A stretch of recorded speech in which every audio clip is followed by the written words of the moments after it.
बागवानी करी अनार की, उसके साथ साथ में जैसे अपनी तरबूज की खेती करने लगे, साथ में सब्जियों की खेती करने लगे। 1-1.5 महीना हो गया, अपने खेत से ही सारी बिक जाती है, तो डेली की 5-6 हज़ार की सेल हो जाती है। तो अब की बार 1 एकड़ का तरबूज है पूरा, इसमें अनुमान है कि 2 से सवा 2 लाख रुपए इसमें शुद्ध इनकम आ जाएगी। नमस्कार, मैं नरेश बेनीवाल और आप देख रहे हैं चौपटा प्लस। चौपटा प्लस में आपका स्वागत है। राजस्थान की सीमा से सटे हरियाणा के 45 क्षेत्र के किसान परंपरागत खेती को छोड़कर आधुनिक तरीके से बागवानी, पशुपालन, सब्जियां इत्यादि लगाकर अपने घर की आर्थिक स्थिति को मजबूत बनाने में जुटे हुए हैं।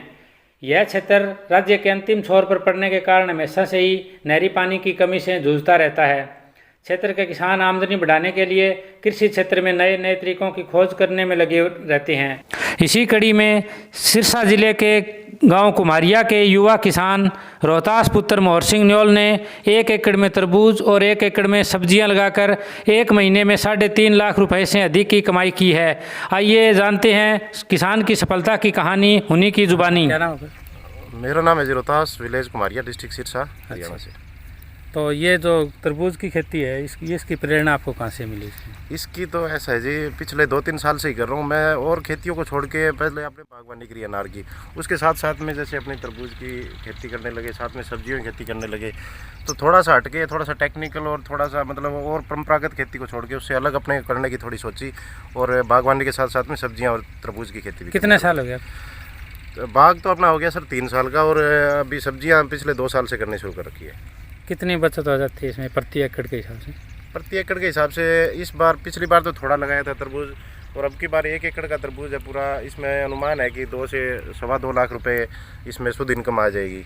और दूसरा अपना सब्जी है, आधा पौने एकड़ में सब्जी है, पौने 1 एकड़ में, तो इसमें लगभग अपने को 1-1.5 महीना हो गया, अपने खेत से ही सारी बिक जाती है, तो डेली की 5-6 हज़ार की सेल हो जाती है। तो 1 एकड़ में लगभग 5 से 6 हज़ार की डेली होती है, तो लाख सवा लाख की, 1.5 लाख की 1 एकड़ से। कौन सी सब्जी है? सब्जी अपने पास टिंडा हो गया, तोरी हो गई, ये लौकी हो गई, घिया हो गया, पेठा हो गया, और टिंडसी हो गई, और ककड़िया।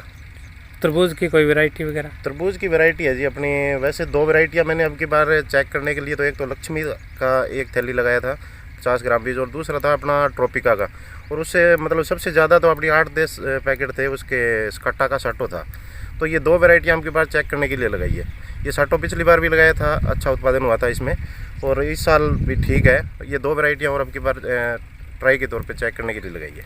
तरबूज के बाद इसमें कौन सी फसल लगेगी? तरबूज के बाद में इसमें इसी बेडों पे बेल निकाल कर इसमें अपना नरमा लगा देंगे। अच्छा, तो 3 फसल ले सकते हैं इसमें? हाँ जी, हाँ जी। अच्छा, तो सरकार की तरफ से कोई सहायता मिली है? सरकार की तरफ से सहायता तो अपनी ड्रिप की सब्सिडी मिल गई, और ये अपना टैंक है, टैंक की सब्सिडी मिल गई, और दूसरा अपना तरबूज के लिए जो खाली एकड़ में दूसरी खेती को छोड़कर, परंपरागत खेती को छोड़ के कोई दूसरी खेती करता है, तो उसको सरकार 18-20 हज़ार रुपये वो सब्सिडी देती है। तो वो भी अभी आनी है, खाते में अभी आई नहीं है, तो तरबूज के नाम की वो भी आ जाएगी 18-20 हज़ार रुपये पर एकड़ का।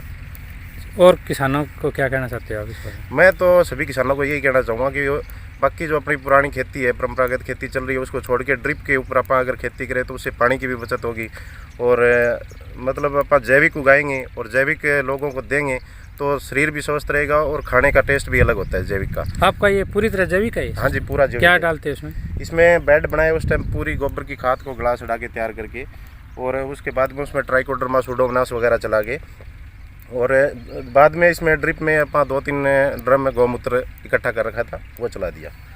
तो इसमें ज़्यादा NPK वगैरह देने की ज़रूरत नहीं होती फिर।